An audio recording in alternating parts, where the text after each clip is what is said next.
In this video, I'm going to share 5 things you should know about the Uniro Defender that's currently on Indiegogo and whether or not you should buy one.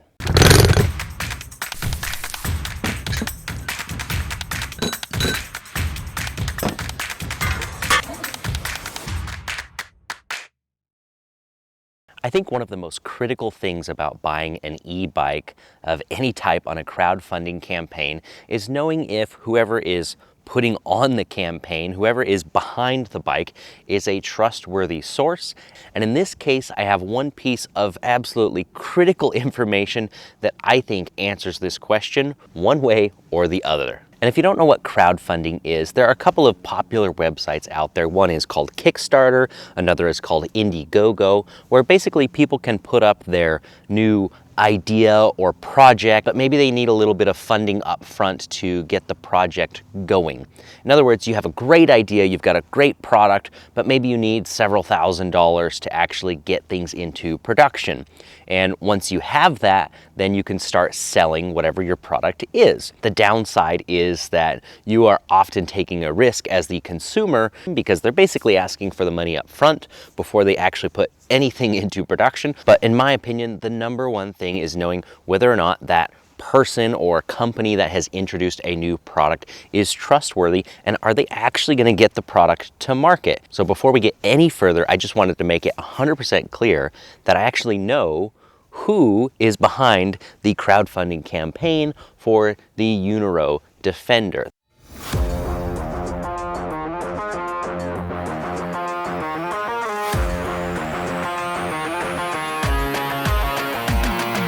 I am on a first name basis with the manufacturer because I actually use them for some of the Bolton e-bikes models.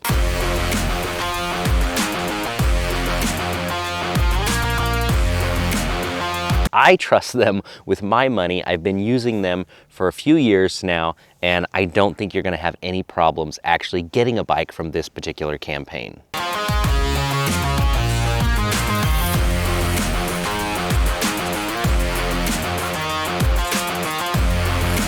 I also want to make it abundantly clear that this actually is a sponsored video by Uniro. Now, sponsored videos are not something I normally do.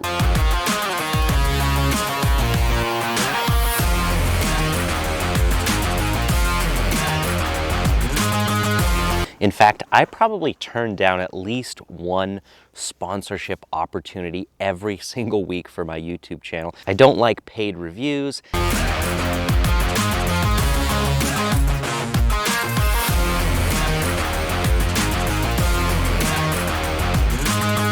The only reason I made an exception in this case is because I personally know the owners of the Uniro company, the ones that are at the factories, and I can stand behind their products.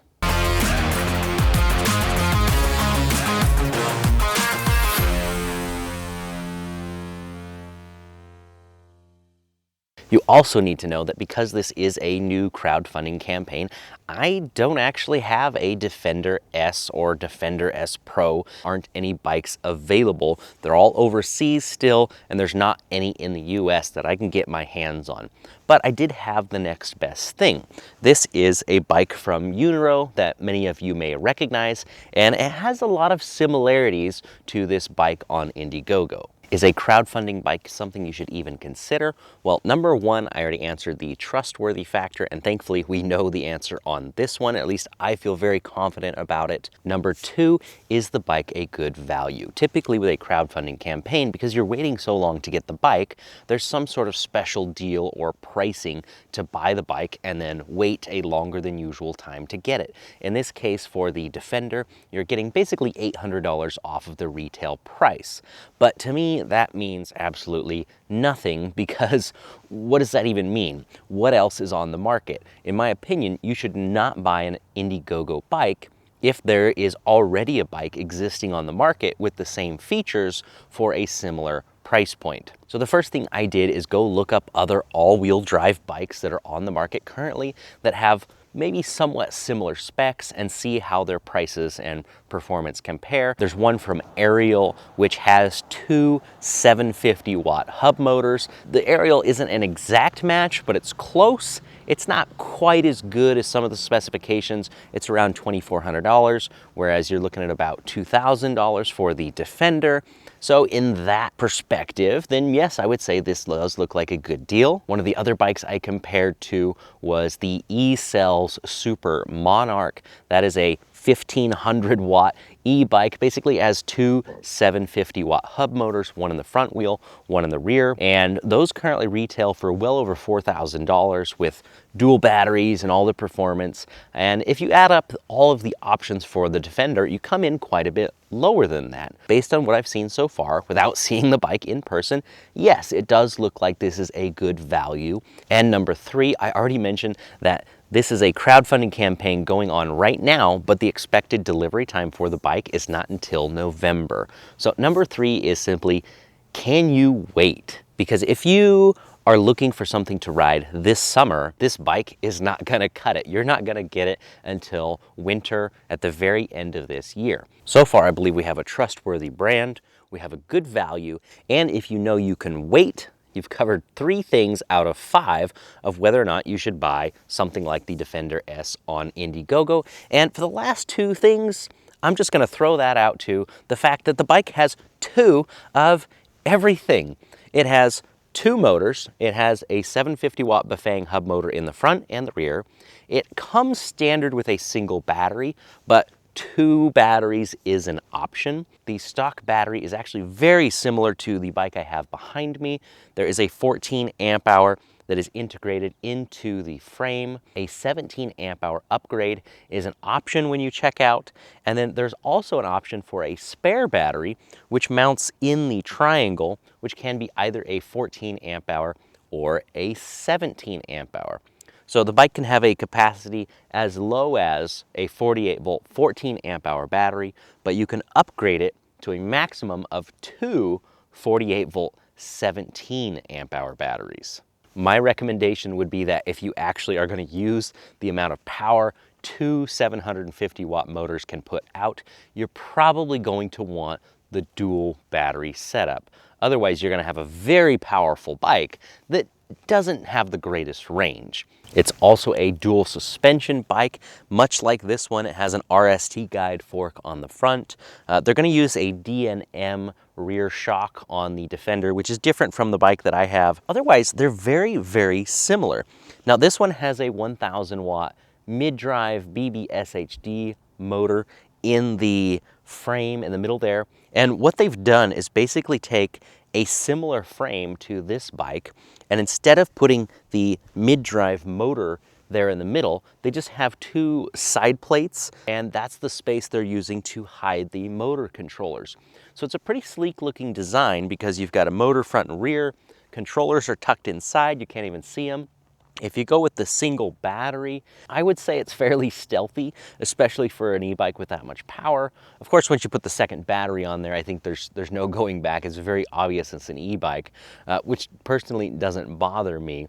That's what I would actually go for because I would want that extra range. They're planning on using Samsung cells for the batteries, so you're getting decent quality there. The display is one that I personally haven't seen or put my hands on, but it looks like a decent color display. It probably has most of the basic functions you get on any Bafang powered setup. I know on this bike, one of the most common questions I have is, do you have a rear rack or fenders available for it?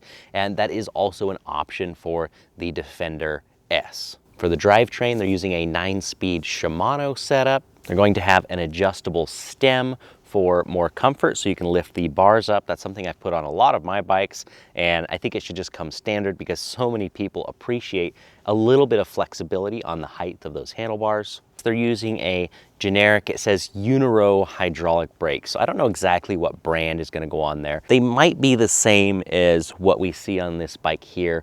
I know brake availability has been really tight this year. I'm told that Tektro lead times are now into 2023. So I don't know exactly what brand they're gonna use, but they are gonna be hydraulic disc brakes with 180 millimeter rotors. I have focused most of this video on the Defender S Pro, which is the dual motor version. I think that's going to be by far the most popular. That's what most people are going to want. But if you do think dual motors is just a little bit overkill, The standard Defender S is just a single 750 watt hub motor. Obviously, you're not going to get as much torque, as much performance. Top speed is probably going to be actually very similar, but that's going to get you a slightly lighter bike. Thanks again to Uniro for sponsoring the video on this bike. Hopefully I can get my hands on one towards the end of this year and do an actual review of the bike. But my overall consensus is if you like dual motors, dual batteries, dual suspension, you are willing to wait for the right deal, then I think this is a good value bike from what I can see on paper and from what I know personally about the company and bikes that I've gotten from them. Again, I haven't seen the bike in person. This is not a review. One of the questions I get about buying a new bike, especially this year, is about the proposed 30% federal tax credit. If you don't know what that is, or if you have questions about that, don't worry, I've got a video that goes into more detail about that right here.